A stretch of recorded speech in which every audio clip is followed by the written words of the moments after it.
Hello everyone, welcome to my channel. I am doctor Ranu Singh और आज हम बात करेंगे नेफ्रॉन के बारे में, जो किडनी की स्ट्रक्चरल एंड फंक्शनल यूनिट है।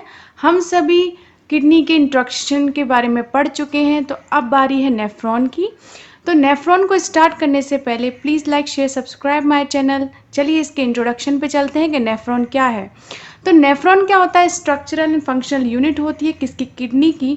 और प्रत्येक किडनी यानी ईच किडनी कितनी नेफ्रॉन्स कंसिस्ट करती है? 1 to 1.3 मिलियन नेफ्रॉन्स कंसिस्ट करती है ईच किडनी। ठीक है। अब नेफ्रॉन जो होता है वो दो पार्ट से मिलकर बना होता है। एक तो होता है रीनल कॉर्पसल और एक होता है ट्यूब्यूलर पोर्शन। तो रीनल कॉर्पसल को मेल्पिजियन कॉर्पसल भी कहते हैं। हमने पिछले वाले जब इंट्रोडक्शन में बात करी थी तो मैंने इसके बारे में बता दिया था कि Malpighian corpuscle is also called as renal corpuscle. तो based on situation of renal corpuscle, kidney जो है उसमें दो प्रकार के नेफ्रॉन पाए जाते हैं। एक तो होते हैं कॉर्टिकल और सुपरफिशियल नेफ्रॉन जो 85% होते हैं, और एक होते हैं जक्स्ट्रा मेडुलरी नेफ्रॉन जो 15% होते हैं। अब कॉर्टिकल नेफ्रॉन जो होते हैं, ये नेफ्रॉन होते हैं कॉर्टिकल में, कॉर्टेक्स के अंदर, तो इसीलिए इनको आउटर कॉर्टेक्स या पेरिफेरी में रखा गया है और ये शॉर्ट होते हैं। और जक्स्ट्रा मेडुलरी नेफ्रॉन जो होते हैं, इनके ऊपर मेडुला लगा हुआ है, तो मतलब ये नियर मेडुला प्रेजेंट होंगे और ये लॉन्ग होते हैं। अब नोट डाला हुआ है यहाँ पर कि कॉर्टिकल नेफ्रॉन्स जो होते हैं वो मेनली वर्क करते हैं यूरिन फॉर्मेशन में, और जो जक्स्ट्रा ग्लोमेरुलर नेफ्रॉन्स होते हैं वो मेनली वर्क करते हैं उसकी कंसंट्रेशन को इंक्रीज करने में। तो यानी कि जो नेफ्रॉन कॉर्टिकल नेफ्रॉन है वो तो यूरिन ज़्यादा मात्रा में बनाता है, और जो जक्स्ट्रा ग्लोमेरुलर नेफ्रॉन जो होते हैं वो उसकी सांद्रता को बढ़ाता है, उसकी कंसंट्रेशन को इंक्रीज करता है। अब आ जाइए इसकी संरचना पर। तो इसकी संरचना देख लेते हैं। देखिए ये नेफ्रॉन है ना। तो ये नेफ्रॉन है। अब इसकी प्रत्येक पार्ट को हम एक बाय एक यहाँ पर देखेंगे। तो ये देखिए ग्लोमेरुलस है, ये तो आपके रीनल कॉर्पसल है, और यहाँ पर ये है आपका ग्लोमेरुलस।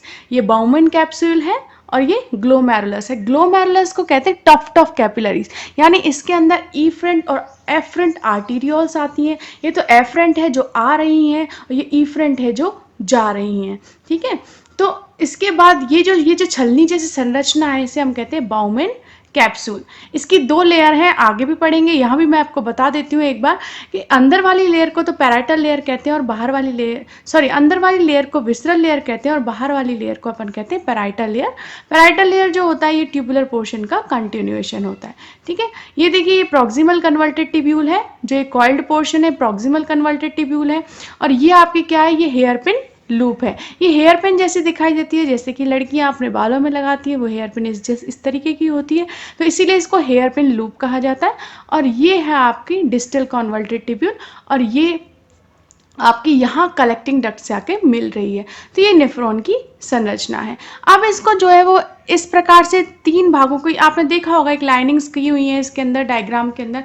ये क्या कहती हैं? ये कहती है कि इतना पार्ट तो आपका कॉर्टेक्स में आता है, इतना पार्ट आपका आउटर मेडुला में आता है, इतना पार्ट आपका इनर मेडुला के अंदर कंसिस्ट करता है। यानी प्रॉक्सिमल कन्वर्टेड टिब्यूल और डिस्टल कन्वर्टेड टिब्यूल का जो ये पार्ट है, थिक असेंडिंग पार्ट हो गया, ये तो आपका आता है कॉर्टेक्स के अंदर। आउटर मेडुला में आपका ये पार्ट आएगा जो इसका मध्य पार्ट है, यानी प्रॉक्सिमल कन्वर्टेड टिब्यूल और हेयरपिन बैंड के जो मध्य का पार्ट है वो आएगा आपका आउटर मेडुला के अंदर। और इनर मेडुला में आपका थिन डिसेंडिंग और थिन असेंडिंग सेगमेंट आएगा, और ये आपका कंटिन्यूएशन हो जाएगा कलेक्टिंग डक्ट का। तो ये थी आपकी नेफ्रॉन की संरचना। अब बात करते हैं नेफ्रॉन की स्ट्रक्चरल क्लासिफिकेशन पे कि नेफ्रॉन कैसे बटा हुआ होता है। तो नेफ्रॉन जो होता है वो रीनल कॉर्पसल और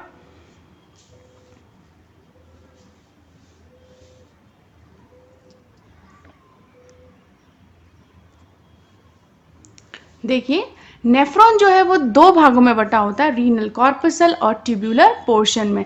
यानी कि हम अब बात कर रहे हैं नेफ्रॉन की स्ट्रक्चरल क्लासिफिकेशन की कि रीनल कॉर्पसल और जो ट्यूब्यूलर पोर्शन है, तो ट्यूब्यूलर पोर्शन तीन भागों में बटा होता है और रीनल कॉर्पसल जो है वो दो भागों में बटा होता है।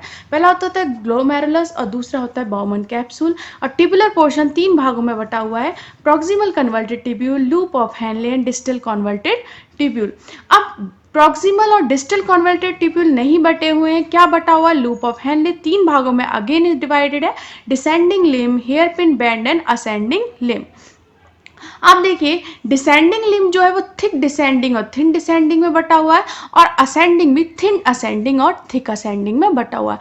यानी कि असेंडिंग और डिसेंडिंग लिम्ब को दो भागों में थिन और थिक में बांट दिया गया है, और आपका ट्यूबुलर पोर्शन 3 में बटा हुआ था, जिसमें से लूप ऑफ हेनले 3 में बटा हुआ है, और लूप ऑफ हेनले का डिसेंडिंग लिम्ब और असेंडिंग लिम्ब 2 में बटा हुआ है। Thick descending segment, thin descending segment, thin ascending segment and thick ascending segment. और ये जो होता है थिक असेंडिंग सेगमेंट, ये कंटिन्यूएशन होता है कलेक्टिंग डक्ट का, यानी इसका कलेक्टिंग डक्ट जो है इसका कंटिन्यूएशन होकर आगे चली जाती है, जहाँ पर यूरिन कलेक्ट हो जाता है और कलेक्ट होकर के वो यूरेटर में डाल दिया जाता है। अब आई थिंक आपको ये जो संरचना है, जो स्ट्रक्चरल क्लासिफिकेशन है, ये आपको समझ में आ गया होगा। अब बात करते हैं रीनल कॉर्पसल की। तो रीनल कॉर्पसल क्या कहता है कि रीनल कॉर्पसल, मैंने अभी आपको बताया कि रीनल कॉर्पसल दो भागों में बटा हुआ है, ग्लोमेरुलस के अंदर और बाउमेन कैप्सूल के अंदर। तो जो ग्लोमेरुलस होता है उसके अंदर आपकी कैपिलरीज आती हैं, यानी एफरेंट और ईफरेंट आर्टीरियोल जो होती हैं वो और भागों में बट करके कैपिलरीज में बढ़ती हैं, और इसे कहते हैं टफ्ट ऑफ कैपिलरीज, यानी कैपिलरीज का गुच्छा। ठीक है। जो एनक्लोज, एनक्लोज मतलब होता है किसी भी चीज को घेर लेना। अब वो घेरने का काम कौन कर रहा है? आपका बाउमेन कैप्सूल कर रहा है। तो बाउमेन कैप्सूल के अंदर जो है इफरेंट और एफरेंट आर्टरीज आती हैं। एफरेंट आर्टीरियल जो होती है 4-5 भागों में डिवाइड होती है, जिन्हें लार्ज कैपिलरीज में डिवाइड होती है, और इनका डायमीटर जो होता है वो इफरेंट आर्टीरियल से ज्यादा होता है, यानी कि diameter of afferent arteriole is less than efferent arterial.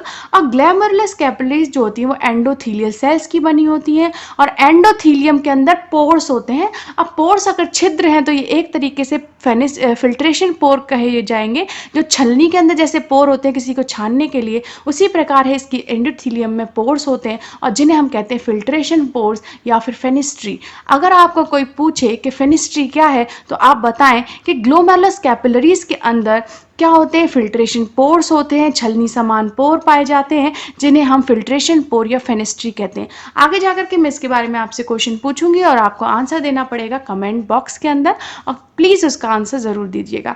अब देखिए बाउमेन कैप्सूल जो है वो कैप्सूलर स्ट्रक्चर है। अब कैप्सूल जैसे होता है उसी प्रकार की स्ट्रक्चर है, और इसकी इनर विसरल लेयर होती है और आउटर क्या होती है? Parietal layer. जैसा मैंने आपको संरचना के अंदर बता दिया कि इसकी इनर लेयर को तो विसरल लेयर कहते हैं और आउटर लेयर को पैराइटल लेयर कहते हैं। प्रत्येक जितना भी विसरल ऑर्गन्स होते हैं आपके, सबकी इनर लेयर विसरल होती है, जो बिल्कुल चिपकी हुई होती है किसी विसरा के साथ, और बाहरी लेयर होती है पैराइटल लेयर। और पैराइटल लेयर का यहाँ बात करें बाउमेन्स कैप्सूल में, तो वहाँ मैंने बताया था कि ये पीसीटी इसके द्वारा कंटिन्यूएशन होता है, यानी कि जो प्रॉक्सिमल कन्वर्टेड ट्यूब्यूल है वो parietal layer of the bowmen capsule का कंटिन्यूएशन है। और पैराइटल लेयर जो है वो आपके ट्यूबुलर पोर्शन के भाग है, यानी कि पहला जो भाग है ट्यूबुलर पोर्शन का, वो आपका ट्यूबुलर पोर्शन किससे बना हुआ है? Parietal layer of bowmen capsule से, जिसे हम कहते हैं पीसीटी। ठीक है, यानी प्रॉक्सिमल कन्वर्टेड ट्यूब्यूल।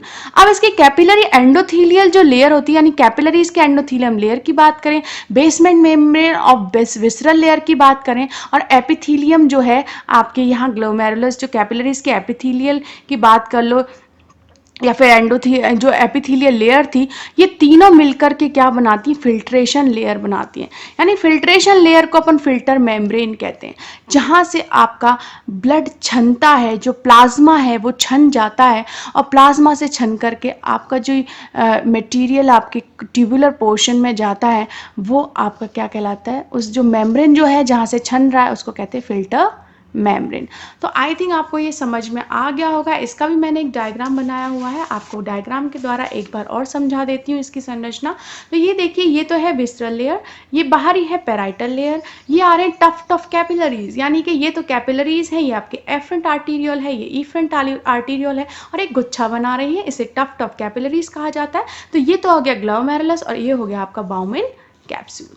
ठीक है, और ये पैराइटल लेयर है जो कंटिन्यूएशन था पीसीटी का, जो मैंने आपको अभी बता दिया।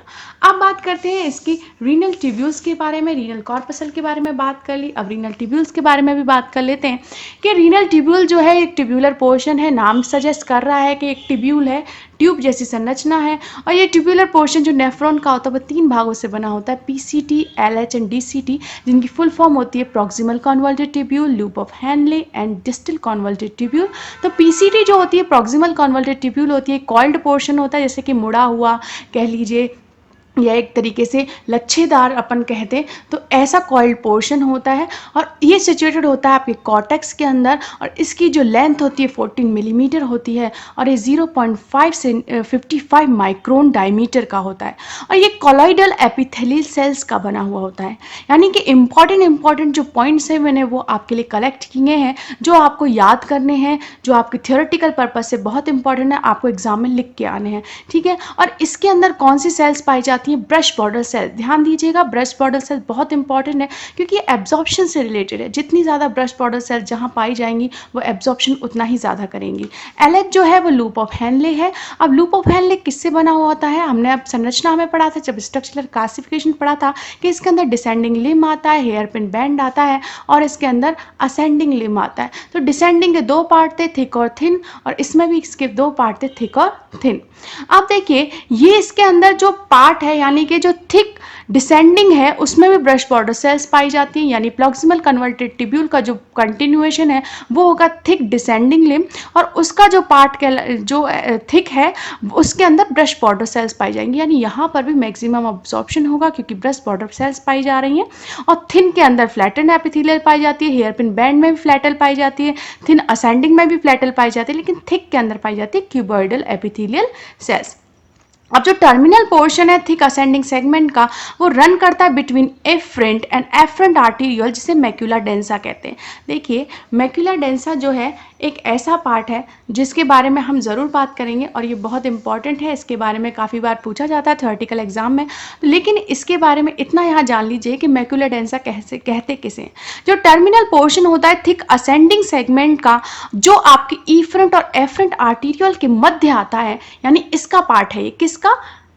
And part of thick ascending. Terminal का मतलब है एंड पार्ट, किसका? थिक असेंडिंग सेगमेंट का पार्ट है, जो पार्ट है आपके लूप ऑफ हेनले का। तो इस दोनों के मध्य यानी इफरेंट एफरेंट आर्टियोल के मध्य जब इसका एंड पोर्शन आता है तो वो एक पार्ट बनाता है विच इज़ वेरी इंपॉर्टेंट।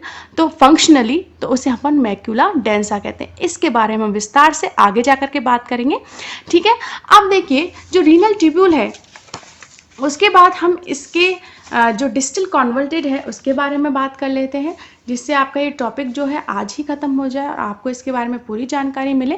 तो डिस्टल कॉन्वर्टेड ट्यूब्यूल जो डीसीटी है ये कंटिन्यूएशन होता है थिक असेंडिंग सेगमेंट का, और जो कॉर्टेक्स ऑफ किडनी में प्रेजेंट होता है, और ये कंटिन्यू होता है एज अ कलेक्टिंग डक्ट। तो मैंने वहाँ भी बताया था कि डिस्टल कॉन्वर्टेड ट्यूब्यूल जो है वो कलेक्टिंग डक्ट का पार्ट है, सॉरी डिस्टल कॉन्वर्टेड ट्यूब्यूल जो है वो आपके ट्यूब्यूलर पोर्शन का पार्ट है, और ये जो कंटिन्यूएशन होता है वो कलेक्टिंग डक्ट का कंटिन्यूएशन है, यानी आगे जाकर के कलेक्टिंग डक्ट में मिल जाता है। अब कलेक्टिंग डक्ट क्या होती है? देखिए कलेक्टिंग डक्ट जो होती है इनिशियल पार्ट होता है जो कॉर्टेक्स में और लोअर पार्ट ऑफ मेडुला में प्रेजेंट होता है। इसमें 7 to 10 इनिशियल कलेक्टिंग डक्ट्स पाई जाती हैं जो एक साथ मिलकर के यूनाइट होकर के एक स्ट्रेट कलेक्टिंग डक्ट बनाती हैं, जिसे अपन कहते जो बनी होती है पी सेल से और आई सेल से। अब यहाँ पी सेल्स और आई सेल्स क्या है आपके माइंड में ये आ रहा होगा कि मैडम ने पी और आई लिख तो दिया लेकिन इनके बारे में नहीं बताया। तो मैंने बताया है बच्चों, यहाँ पर देखिए यहाँ पर लिखा हुआ है पी सेल्स को प्रिंसिपल सेल्स कहते हैं और आई सेल्स को इंटरकैलेटेड सेल्स कहते हैं। जो एपिथेलियल सेल्स होती हैं ना डीसीटी की यानी डिस्टल कॉन्वर्टेड ट्यूब्यूल्स की, उनको आई सेल्स कहा जाता है, ठीक है। अब देखिए इनर जोन ऑफ मेडुला में जाकर के ये जो आपकी यूनाइट होकर के स्ट्रेट कलेक्टिंग डक्ट बनाई है, ये कलेक्टिंग डक्ट जो होती है पिरामिड में यूनाइट हो जाती हैं। यूनाइट होना है मतलब मिल जाती है और बनाती हैं papillae duct of Bellini, which is very important. आपको अगर प्रैक्टिकल में वाइवा में पूछ लिया जाए कि डक्ट ऑफ बेलेनी किसे कहते हैं, तो आपकी कलेक्टिंग डक्ट पिरामिड में जाकर के मिलती हैं और क्या बनाती हैं? पैपिले डक्ट ऑफ बेलेनी बनाती हैं, और ये ओपन होती है वी शेप्ड एरिया में जहाँ पर आपका यूरिन जो होता है कलेक्ट होता है, ठीक है। यानी कि वी शेप एरिया जो पेपिला है जिसको अपन पेपिला कहते हैं जो मेडुला में प्रेजेंट है उसे हम कहते हैं पेपिली, और यहाँ पर यूरिन आपका कलेक्ट होता है और जो ड्रेन होता है माइनर कैलिक्स में, और माइनर कैलिक्स से ये ड्रेन होगा मेजर कैलिक्स में। अब देखिए ईच किडनी जो है आपकी ईच किडनी के अंदर 8 तो माइनर कैलिक्स होते हैं और 2 to 3 मेजर कैलिक्स होते हैं। जो माइनर कैलिक्स होते हैं ये आपका यूरिन कलेक्ट करके मेजर में डालते हैं और मेजर कैलिक्स उसको पेल्विस ऑफ यूरेटर में डाल देते हैं और पेल्विस ऑफ यूरेटर उसको ब्लैडर में डाल देता है और ब्लैडर उसको डाल देता है यूरेथ्रा के अंदर। यानी यूरेथ्रा जो है वो ऐसा पार्ट है कि जहाँ पर आपका कंट्रोल है, यानी कि इसके इंटरनल एक्सटर्नल स्फिंक्टर्स होते हैं। आपके एक्सटर्नल स्फिंक्टर्स के ऊपर आपकी स्केलेटल मसल्स होती हैं जिन पर आपका कंट्रोल है। जब जब भी आपको अर्ज होती है, जब भी आपको यूरिन जाने की इच्छा होती है, तो आप जब उसको वॉलंटरली ओपन करोगे तभी आप वॉइड कर पाओगे। वॉइड माने होता है आप मिक्चुरेशन कर रहे हो, आप यूरिन को बाहर निकाल रहे हो। तो इस तरीके से आपका पासेज ऑफ यूरिन होता है। तो आई थिंक आपको ये जो नेफ्रॉन टॉपिक है ये समझ में आ गया होगा। अगर आपको ये वीडियो बेनिफिशियल लगा तो please like share subscribe my channel. Thank you so much guys.